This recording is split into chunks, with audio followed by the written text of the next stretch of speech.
Le komiti ibichophele ingxelo esuka kwa-SAHPRA ngenkqubo yokuphumezisa ngokugqibeleleyo amachiza e-COVID-19. Lo mbutho uthi le nkqubo isaqhuba. We've got the following products being authorized. It is the AstraZeneca that was authorized under Section 21. It is the Pfizer-BioNTech that was authorized also under Section 21. We have the Janssen J&J vaccine that has conditional market authorization.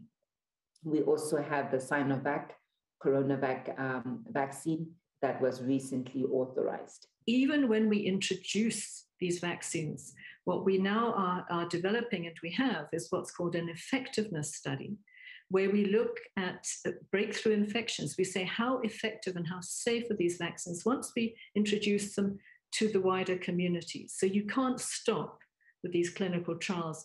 You have to look at them for the wider community. Lo mbutho uthi ichiza elenziwa eRussia iSputnik V nalo liyaqwalaselwa. I-SAPRA ithi lo mbutho uqwalasela neziphumo zala machiza.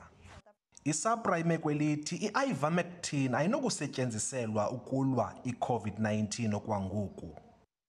What's concerning is while we've got this mechanism and there's a mechanism to report by the healthcare practitioners, we're not receiving as many reports as per these applications.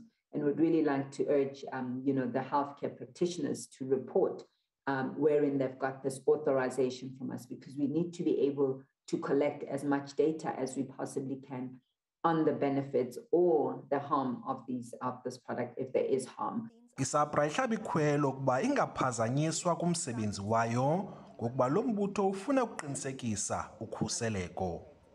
Ulelani Philip, SABC News ePalamente.